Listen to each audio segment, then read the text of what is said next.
En mi casa, el silencio no era paz, era una regla de hierro.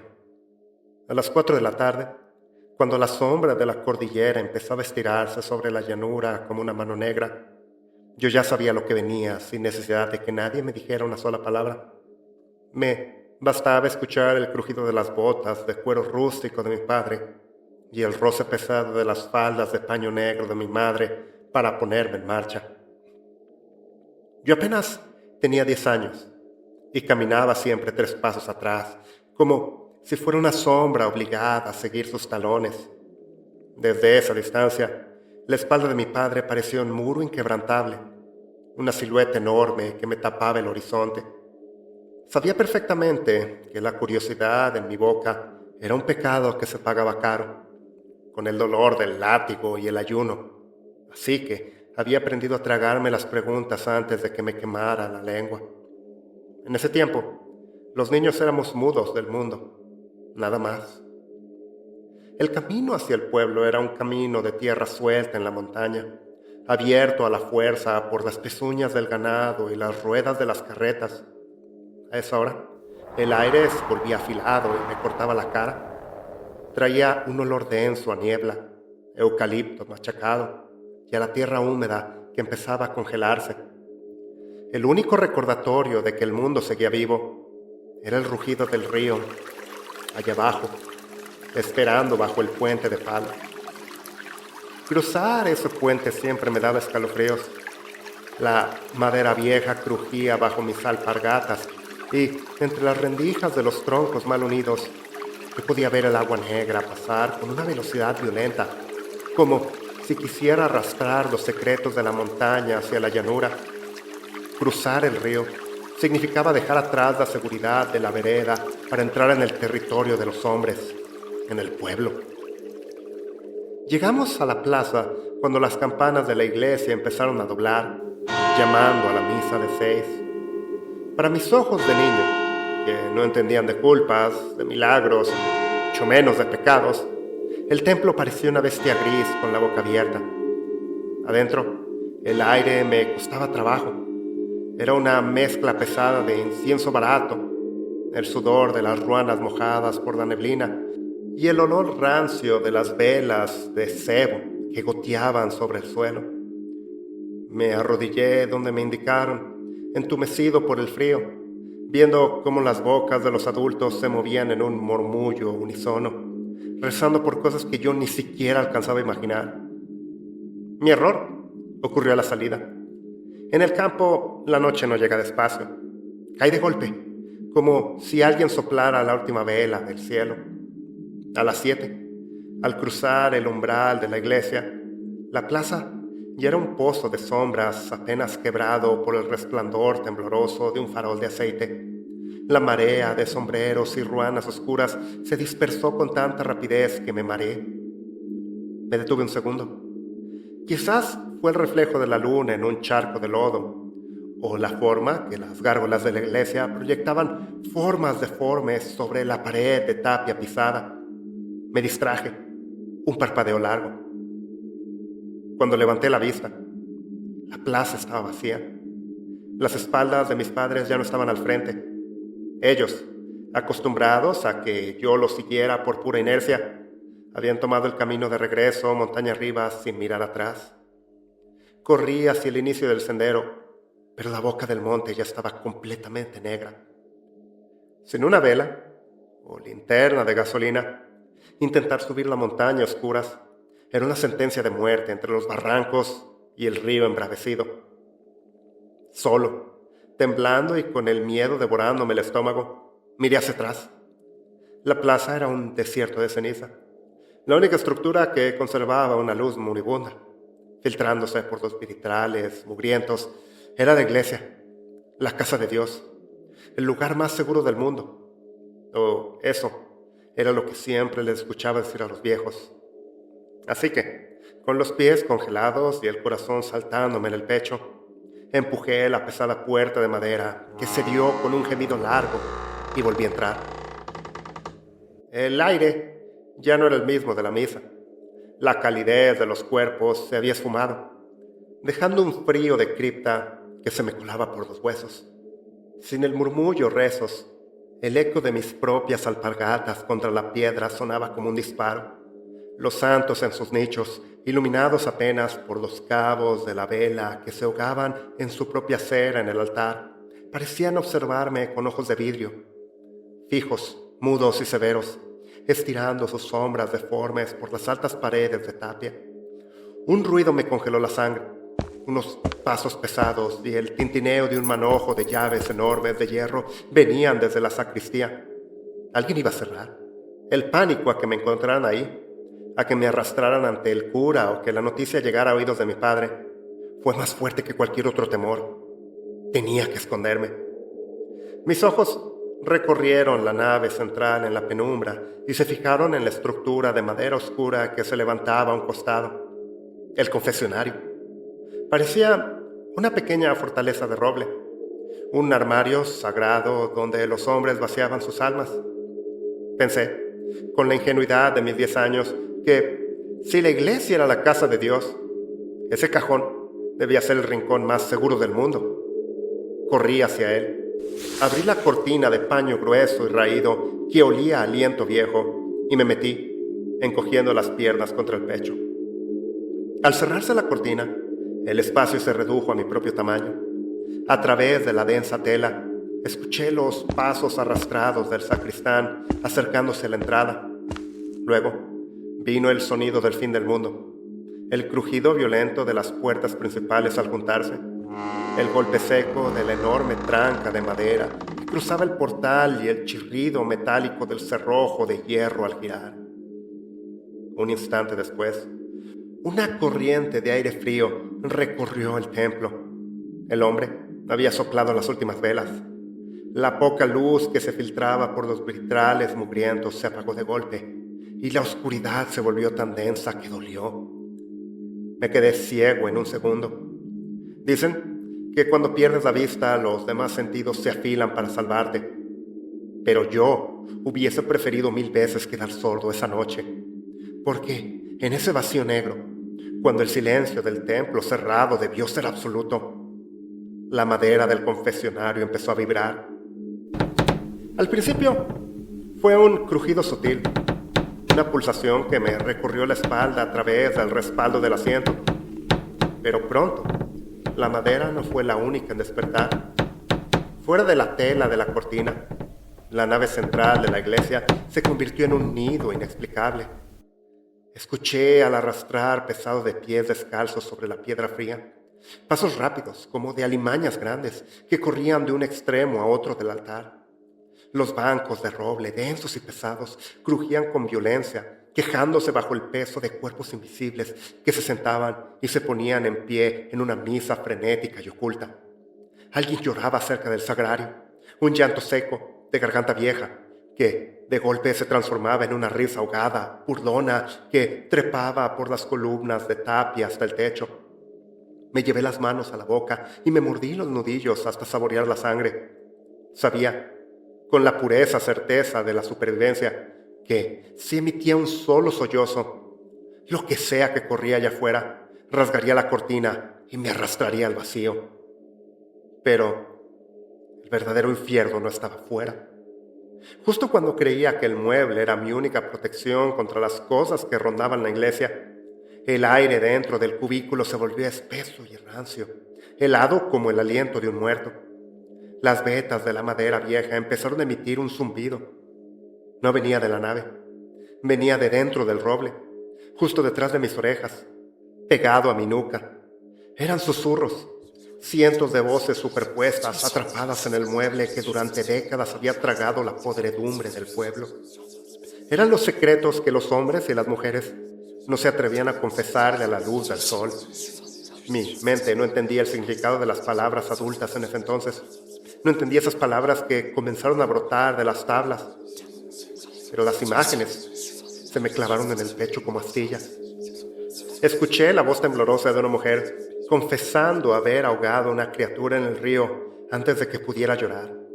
El susurro ronco de un hombre que maldecía a su hermano mientras planeaba envenenar a su ganado. Restos invertidos llenos de odio que pedían la muerte a niños de mi propiedad. y lenguas bífidas que suplicaban el perdón de Dios solo para obtener el permiso de volver a pecar al amanecer. El confesionario entero vibraba con la culpa, la lascivia y la crueldad humana. Pero entre la marea de lamentos deformes hubo una voz que congeló los latidos de mi pecho. No era el susurro de un anciano carcomido por los años, ni el llanto seco de una mujer. Era la voz de un niño. El llanto no venía de la marea, sino del otro lado de la rejilla, como si el eco de su confesión hubiera quedado suspendido en el aire, atrapado en el tiempo. «Me duele, monseñor», decía el niño entre hipos y mocos, buscando un consuelo que nunca llegó. «Él me dijo que era un secreto de Dios, que si le contaba a mi mamá, las almas del purgatorio vendrían por ella. Yo intenté rezar, pero él apagaba la vela y me sujetaba las manos en sacristía, porque Dios permite que me haga eso él también, si él viste la sotana». No alcanzaba a darle un nombre a lo que escuchaba, pero sentí un frío espantoso en el estómago. Era el llanto de la inocencia siendo devorada por el mismo altar que debía protegerla. Lo peor no fue la queja de la víctima, sino la respuesta que vibró justo después, con la voz pausada y profunda del cura principal del pueblo, el mismo que horas antes nos había dado la bendición con la mano en alto. «Váyase a casa, hijo, y guarde silencio. Esta es una prueba de fe. El hermano Luis solo está limpiando sus culpas. Rece 10 Ave Marías y no vuelva a hablar de esto. Dios todo lo ve y castiga a los niños mentirosos». El recuerdo de la otra conversación se coló en el roble. Era el cura principal, reprendiendo a otro hombre, pero su tono tenía la ira de Dios que castiga el pecado. «Tiene que ser más cuidadoso. El hijo de los Martínez ya está empezando a hacer preguntas, y el pueblo no puede saber. Manténgalo lejos del altar por unas semanas. Si la limosna baja o el obispo se entera, nos hundimos todos.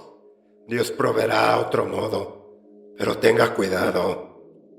En ese instante, en medio de la negrura asfixiante del confesionario, las piezas de mi infancia encajaron con la fuerza de una patada. Recordé los domingos anteriores. Recordé la forma en que el cura me miraba desde el púlpito, la fijeza de sus ojos de ave de rapiña sobre mis pantalones. Recordé el domingo en que me llamó al terminar la catequesis, ofreciéndome un dulce mientras me acariciaba la nuca con una mano demasiado blanda, demasiado cálida, insistiendo en que lo acompañara a la sancristía a mover los copones de plata. Yo me había zafado por pura timidez, por ese instinto torpe de los animales pequeños que huelen la trampa antes de verla. El aire me faltó en los pulmones. Me dolía la cabeza de tanto cubrir mis orejas con todas mis fuerzas. Estaba en el vientre del monstruo. Las paredes que la gente del común besaba y veneraba estaban construidas sobre el silencio de los niños rotos. Las peores personas que conocería en mi vida no tenían garras. Llevaban la cruz en el pecho y usaban el nombre de Dios para camuflar sus atrocidades. Cuando los primeros rayos del sol se colaron por los vitrales mugrientos, tiñendo el suelo de piedra de un color rojo como la sangre, escuché los cerrojos de la entrada abrirse. Esperé a que los pasos del sacristán se alejaran hacia el altar y con el cuerpo entumecido y el alma congelada, salí del confesionario. No miré a los santos, no miré al altar. Corrí hacia la puerta y mis pies descalzos me llevaron de regreso montaña arriba, cruzando el puente de palos sin mirar el agua negra. Llegué a casa con el camino lleno de luz, pero mi mente estaba sumida en la noche más profunda. Mi padre me castigó por haberme perdido y no emití una sola queja mientras el látigo me cruzaba la espalda. Soy el hombre más respetuoso de la iglesia y la religión, pero no porque crea en la salvación, sino porque sé perfectamente que los peores demonios no crujen cadenas en el infierno.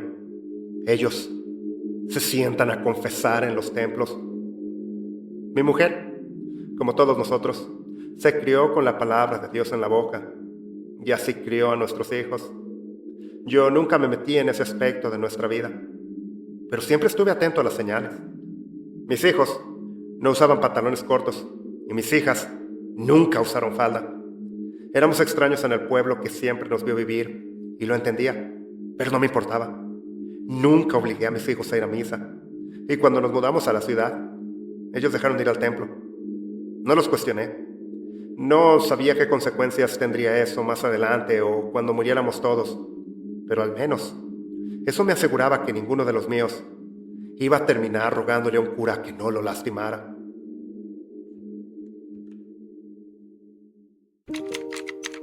Las palabras que acaban de leer no son mías. No alteré su ritmo, ni cambié su crudeza, ni busqué adornar el pavor con recursos literarios.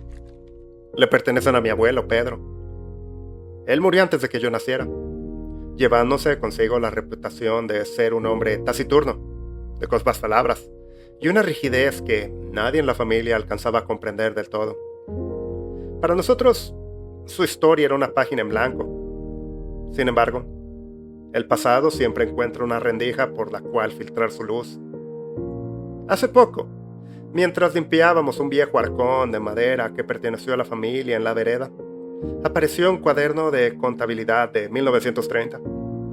Tenía las tapas de cartón gastadas por el tiempo y las hojas amarillentas, oliendo a ese polvo denso del olvido. Al principio, solo eran páginas llenas de números. El precio de las arrobas de café, deudas de ganado, cuentas de carretas y herramientas. El registro rutinario de un hombre que intentaba levantar un hogar en medio de la llanura. Pero, al llegar a las últimas páginas, los números cesaron. La caligrafía cambiaba de golpe. Ya no era la letra firme del comerciante, sino un trazo apretado, tembloroso, casi desesperado, como si las manos le sudaran al sostener la pluma. Ahí, escondido en el único lugar que nadie revisaría por aburrimiento, mi abuelo había volcado el testimonio de su noche en el infierno. Lo escribió siendo un hombre adulto, quizás viejo, pero con el pánico intacto de aquel niño de 10 años. Cuando mi madre encontró el cuaderno y me leyó el texto, entendí por fin el porqué de sus silencios, el porqué de su distancia con los templos y el porqué del cuidado casi obsesivo con el que protegió la infancia de sus hijos. Hoy tengo 27 años y nunca pude mirarlo a los ojos. Decidí transcribir sus notas y pasarlas a este formato digital. No sé muy bien por qué. Quizás porque el horror camuflado de fe sigue ocurriendo en los mismos altares. O quizás por algo más simple y humano. Porque creo firmemente que un silencio que duró más de 80 años, finalmente, merecía tener palabras.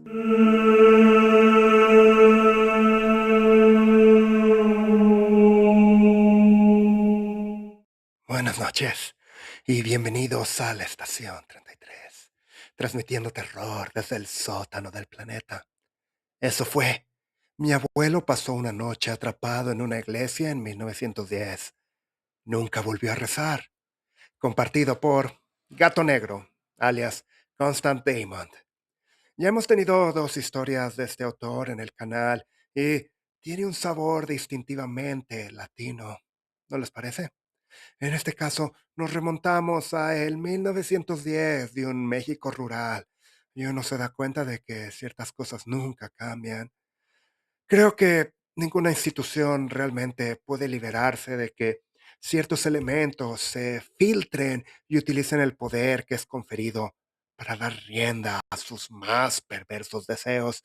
Y en algunas instituciones, estos pecados te condenan, cuando en otras instituciones, bueno, te invitan a las privadas para que te juntes con los ricos y los poderosos y confidan en esos nefastos y perversos deseos. ¿Y a ustedes qué les pareció? ¿Creen que fue intervención divina la que le permitió a este chiquillo tener esta advertencia sobrenatural? Me gustaría pensar que así fue. Lo único que puedo decirles es que cuiden a los niños. El futuro es de ellos. Y realmente una experiencia los puede mancillar de por vida. Y es más fácil prevenir que curar. Eso se los puedo prometer. Bueno, eso es todo por hoy. Gracias por escucharnos. Por favor, comenten, compartan, suscríbanse y todo eso. Esta transmisión de terror ha terminado.